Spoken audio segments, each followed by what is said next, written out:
We are not in these jobs to be popular. We are here to do the right thing, and I will do the right thing. We must sort this thing out. Honorable members, hapa lazima tukubaliane. We have to sort this thing out. So, Golosh, I am sorting it out. That's what we are trying to do. I wish this gentleman was cooperative in the manner in which the facts are clear to him. And as I told you, Mr. Chairman, I will bring the file to you so that you peruse it yourself and see what we are talking about. It is not right that when we are trying to make a genuine effort, we are being called lords of impunity, that we are making the wrong mistakes and so on and so forth. None of these, even our colleagues in the media who are reporting this matter, none of them has gone through the facts that we are putting before them. None of them has asked the very basic questions. Now, I want to see what the Law Society of Kenya is going to do, and the judiciary, now that the officers have actually lied on oath, filed affidavits in court lying. As for the relations between us and the judiciary, I want to say this. The spokesperson for the executive branch of government, by constitution and by practice, is His Excellency the President. I don't have powers to be a spokesperson for the executive branch of government, but I can make this observation. From this experience and the experiences we've had in the past, we are in a unique place, and you, more than any members of parliament, because you are the security committee, need to know this. Our sector is the one that is affected most by some of the decisions that are made when they are not balanced. Why are we so bothered about the checks?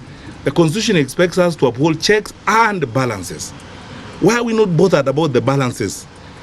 A clique of judicial officers, that's why I would not say, I would be very honest and say, this is not about the judiciary.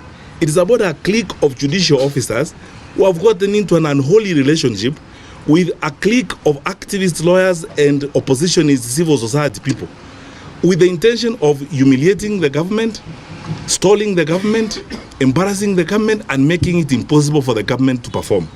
I want to give you data. You tell me yourselves as members of parliament. When I came here before, I told you, on the crackdown on illegal machines, gambling, you are the ones who represent the people of Kenya, the children of Kenya. You know what this nonsense has done to our children in the villages. I have over 26 court orders, served all over the place. No judge, no magistrate is calm enough to say, go serve PS Kibicho, come before me, so that you argue your case. On crackdown on illicit brews, I don't know how many court orders. I've stopped the count. Served on county commissioners, regional commissioners, chiefs, everybody. You can actually sell poison in this country because all you need is to go to court and get a court order and put it on your door and sell poison in this country. And no one says, go serve the PS. Let us listen. Let us hear the two of you so that we understand what the truth is.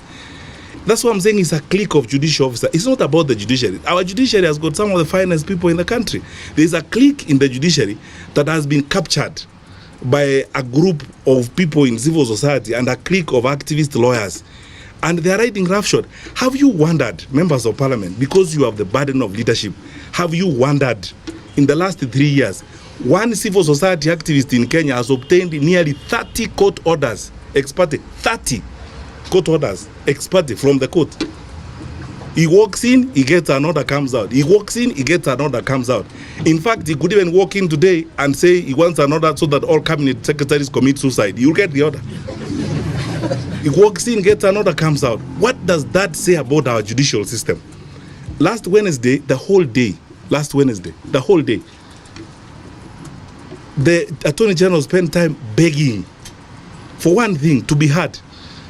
If we had been heard by that judicial officer, they would have been told what we are telling you. Mr. Miguna is on the air side.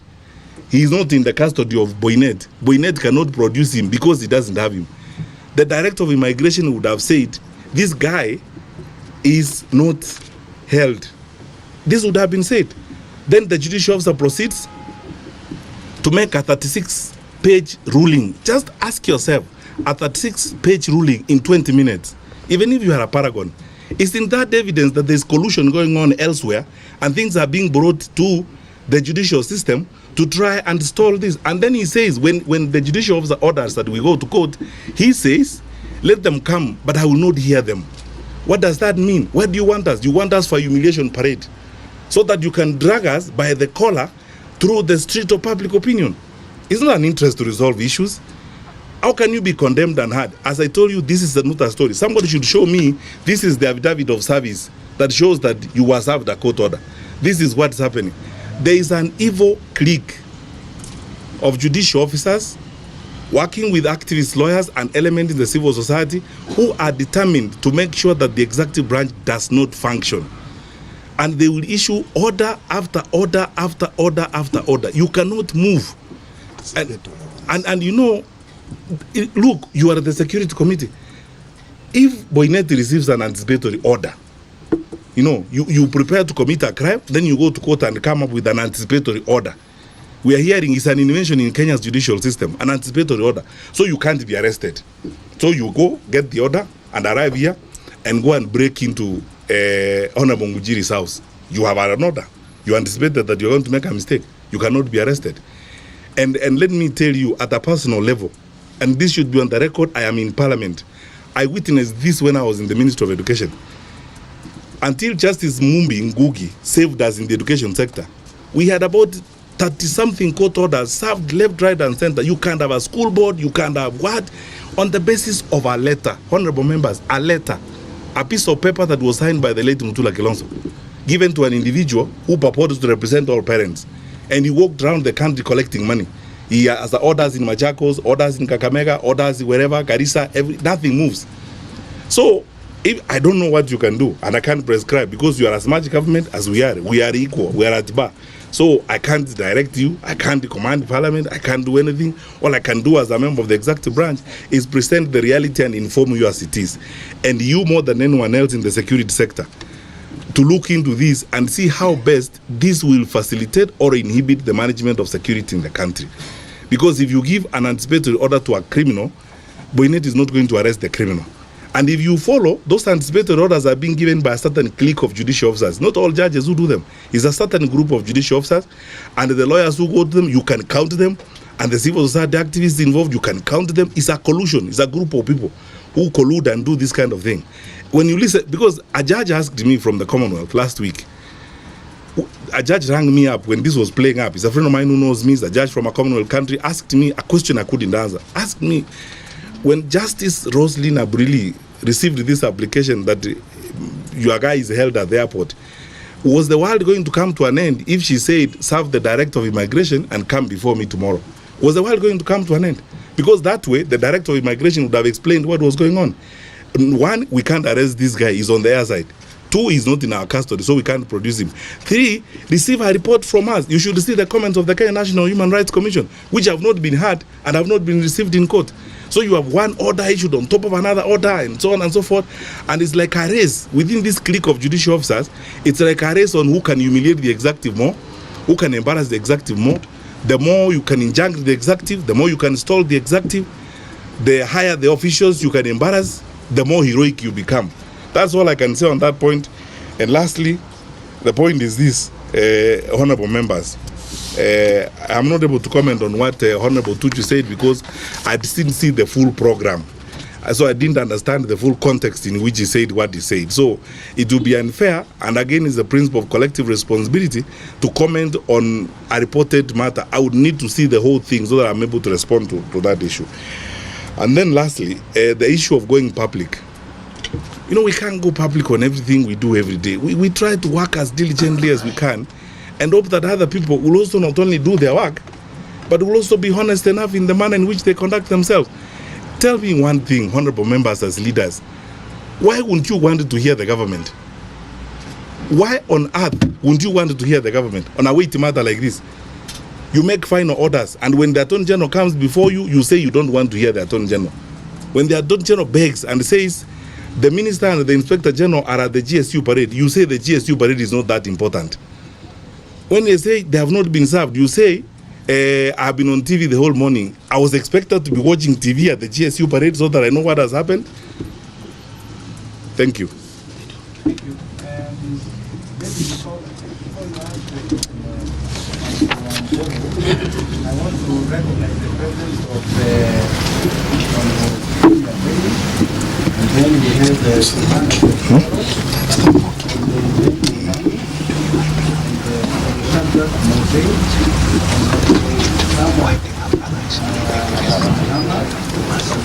It's okay. You see now, I'm going down. But I think we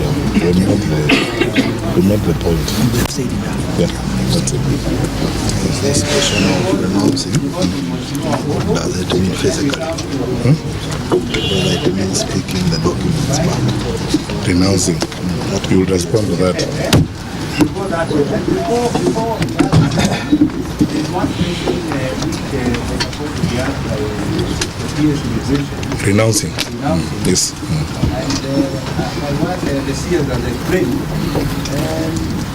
passport holders, which the state government as a hostage, we tie down the government, not the hostage, and they are not good for the country. It really holds back the country. So I think we have to sit down and see how we can get it. We show them and patriotism, even make us Yeah. not for the country, they are for their own patriotism. If you ask Renouncing. Chair, through the Cabinet Secretary, if you can recall, before the August 2010 new constitution, the government of Kenya did not allow dual, which means you could not hold citizenship of two nationalities.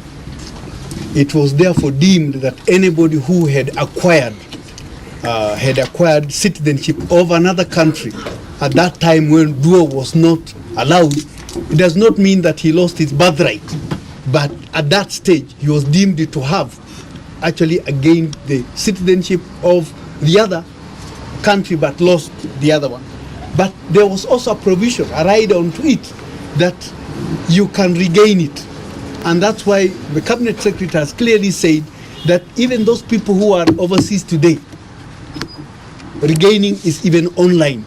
You do the regaining by applying the relevant forms, you send them to the Department of Immigration, and that is now compiled and forwarded for the CS to now endorse.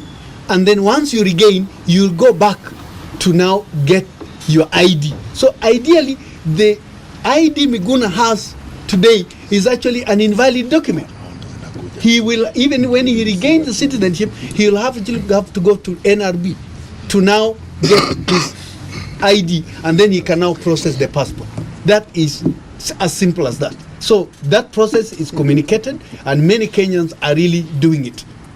And then there is also repercussion. When you are a dual citizenship, there are also certain jobs you can actually get in the government, and there are certain jobs you cannot. That's why it is important. Even after the 2010 constitution, when you are a dual, you are supposed to declare so that the government will know where to engage you. I mean, you may probably not be engaged in security because you are a person who is two-legged. So we cannot really entrust you with a number of things. So there is also a rider to that when you become a dual citizen. So I think that is the only way I can explain it, Chair. Yeah, thank you very much, Gordon. The way I'm learning from Gordon is that even amongst leaders and in different government offices, there's a lot of negligence and also ignorance, because even if he was allowed to stand as a governor of Nairobi, what really could have happened really? You know? There's a lot of negligence. Yeah? Issuing documents which are not supposed to be issued. Yes. Allowing people to be doing things which are not